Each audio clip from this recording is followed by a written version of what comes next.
Hello, fire signs. Welcome to the Oracle of the Feather Crown Tree. This is your weekly sacred directions reading to give you a little insight to how you may be dealing with things on an elemental level this week. We are going to go through the cards and I'll give a question to each card. First, I'm going to read from the books, the author's interpretations of the card, and then I'll leave a timestamp down below if you want to just skip ahead to the intuitive section that I'll read. So our first card out is in the center. It's for the will. It's from the Oracle of the Radiant Sun. And our question for it is, how can I cultivate more beauty and harmony in my life through learning and self-awareness? And this week you got caution, which I'm not sure, one of the signs got caution last week as well. This is a big deck that I pull from, so it must be an important message. If not for your element, then perhaps all of us. So the Mercury Virgoan has a sharp analytical mind and good reasoning ability. Mercury rules Virgo and Gemini, and although happy in Virgo, it manifests in a much more disciplined way than in Gemini. Here, its essence is orderly and systematic. People with this combination approach mental activity with care and do not waste time on unclear or confused thinking. The Mercury Virgoan requires a smooth working environment, since distractions and niggling irritations throw the perfectionist off course. Work requiring acquired skills and specialized knowledge are more suitable for such people than a broader-based scattered occupation. And the Mercury Virgoan likes to know the boundaries of each job well before starting. He or she usually displays a talent for writing and teaching, or at least the ability to pass on information. These types are methodical thinkers and have good manipulative skills. Highly specialized mental work suits these talents. At work as at home, this type directs much mental energy into sorting out the chaos of less efficient folks. In a reading, this card usually indicates a need to carefully examine the pros and cons of a problem before taking any action. Virgo doesn't rush heedlessly into things. Although the card indicates a specialist, as with all Mercury contacts, it holds the potential for more than one skill to fall back on in an emergency.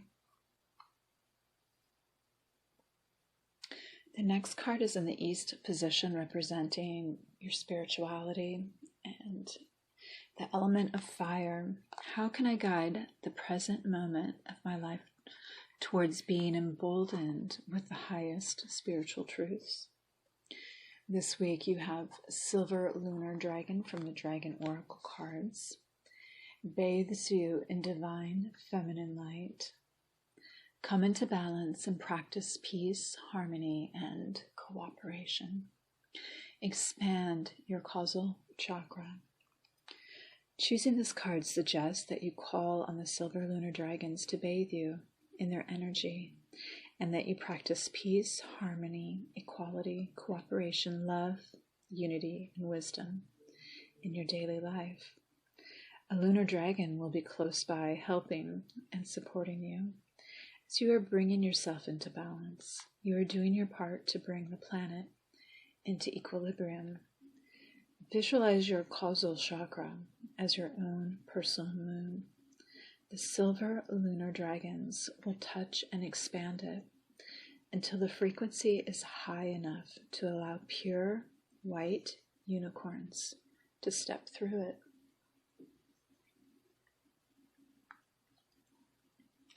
The next position is the South, representing emotions through the element of water. We're going to take a card from the Power of Hawaiian Wisdom, and you have Memalaho, the splintered paddle. Its theme is compassion. It is a reminder that the quest for power or success should not allow your ego to interfere with your ability to be compassionate towards yourself or other people. Self-centeredness driven by ego can cloud your ability to empathize with others. What you give to others will be given back to you if you forget to have compassion for the weaknesses, faults, and failures of others. Then you risk becoming short-sighted, unfair, emotionally cold, torn up, or dead inside. The splintered paddle may also appear to remind you of your vulnerability and the need to take care of yourself. It is possible to empathize with the suffering of others without getting entangled in their problems. It is as important to be compassionate toward yourself as it is to be compassionate toward others. Sometimes the best way is to lovingly free yourself from other people's problems so that they may find their own way and develop self-confidence. Self-confidence comes from knowing that you are always lovable and worthy of being treated with respect, even though you may make mistakes. It comes from acknowledging that you are always doing your best, given your present situation and circumstances. Confidence may be also strengthened by allowing yourself and others to explore alternatives through trusting that we all have the ability to make choices and learn from them. People with strong self-confidence do not need to prove themselves or justify their behaviors. People with strong self-confidence accept responsibility for themselves and their actions. Compassion for yourself and others allows you to learn from experience and continue on your journey with your self-esteem safely at the helm.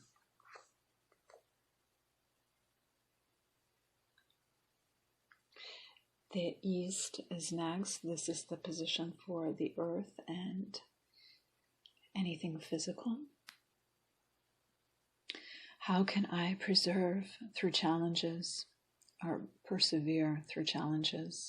to manifest my vision based on meaning? You have a Death Adder this week from the Dreamtime reading deck with the theme of strategy. The Death Adder is a slow-moving, robust snake. It has a large head and short, stocky S-shaped body. It is often similar in color to its surroundings and is very good at camouflaging in leaf litter, sandy, or shale environments. Because it cannot sneak up on its prey or move swiftly, the Death Adder has to plan ahead. It will lie in wait on a walking track of its prey, concealing itself. This involves planning and patience.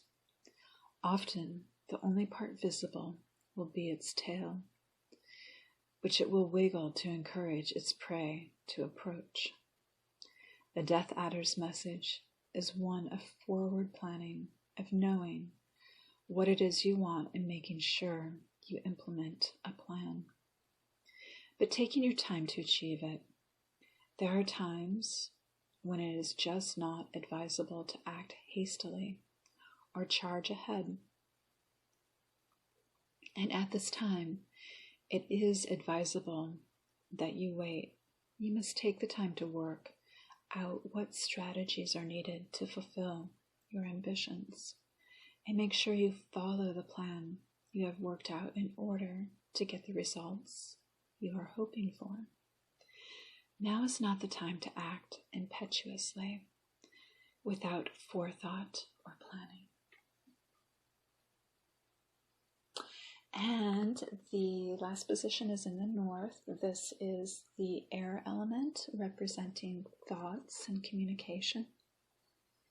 How can I detach from negative states of thinking so that my story makes my dreams come true? You have alligator from the Aztec deck that I'm using. Its key words are karmic lessons, tests, and trauma. If alligator swam into your spread today, you may be experiencing dissolution of a situation. It may feel as if everything you've worked for is just fizzled away to nothing. The reliability of your day-to-day existence has begun to fall apart, and the things in your life that you thought you could count on are now beginning to change. New beginnings are always difficult because change can be traumatic and frightening, as we can't always know what's around the corner. Keep in mind that alligator energy is also nurturing and exciting, as it enables you to access ancient wisdom to help you in your current situation. The immediate manifestation of change, like an earthquake, can shake things up, but it too shall pass, and you will have newly acquired skills and a broadening of your perspective for your efforts. There is great wisdom and perspective residing under alligator's beautiful ancient skin, wisdom that is imparted through the experience of overcoming challenge and giving birth to a new and improved self, stronger for having been victorious in the face of a fearful task or situation.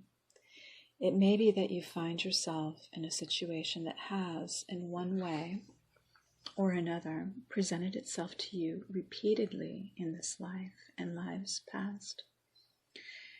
Every time a karmic situation presents itself to you, try to look at it as a gift, yet another opportunity to complete the lesson once and for all. The situation will repeat itself in your life in slightly different ways until you get to its heart and then let it go.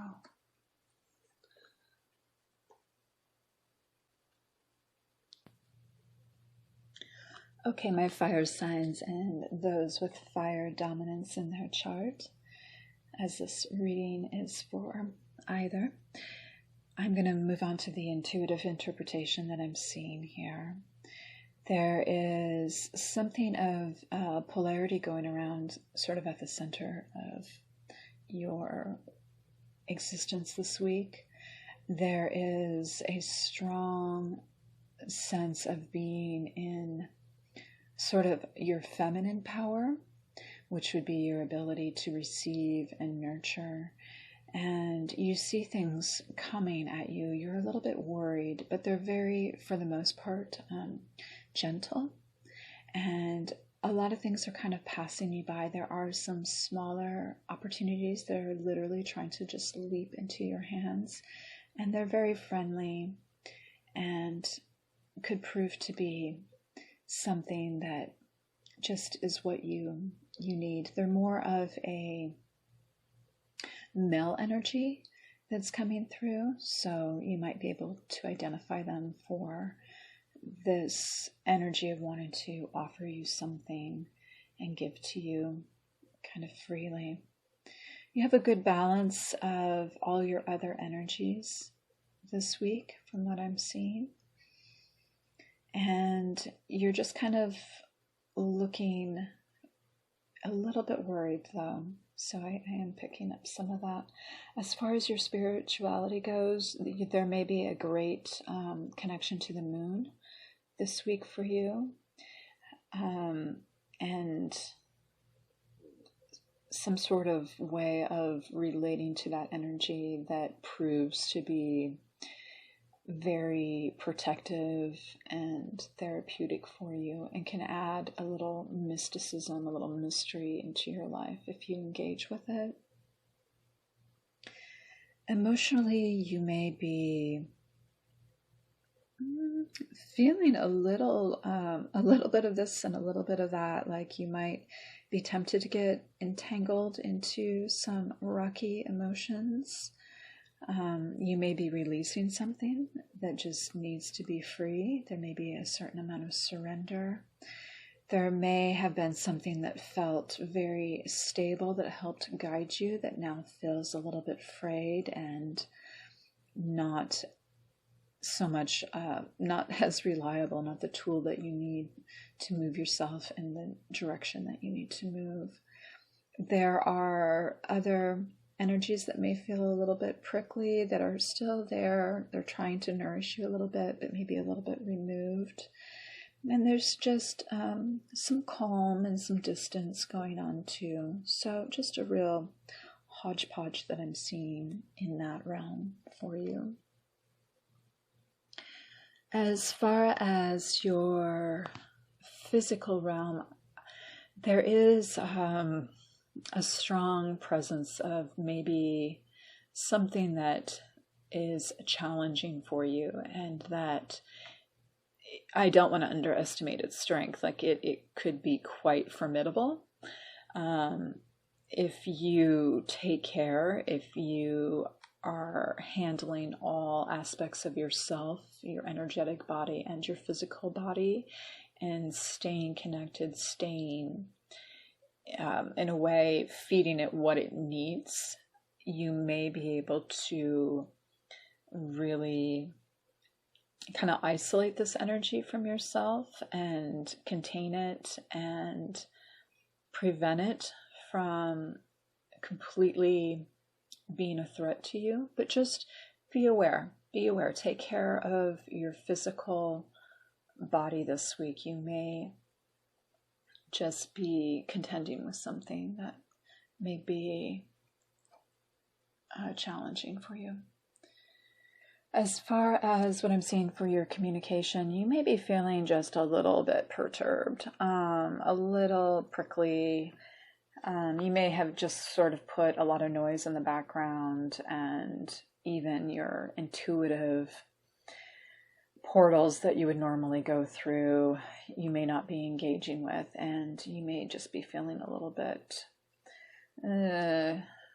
protective and just a little bit unsettled. It's not that you've completely gone stagnant. I almost see that there's more body language that is important this week than really what you're verbally speaking or even what you're thinking.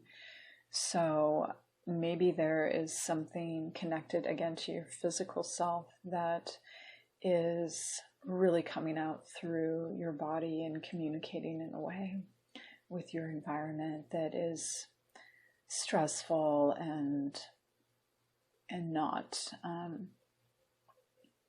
the most conducive to your happiness, I'll say. But everything changes. Energy is so mutable. So these are just passing energies, and we'll talk more next week when we get another set of cards for you and look at how things have changed. So take care, my loves. Thank you for letting me do this reading for you, and sending you love.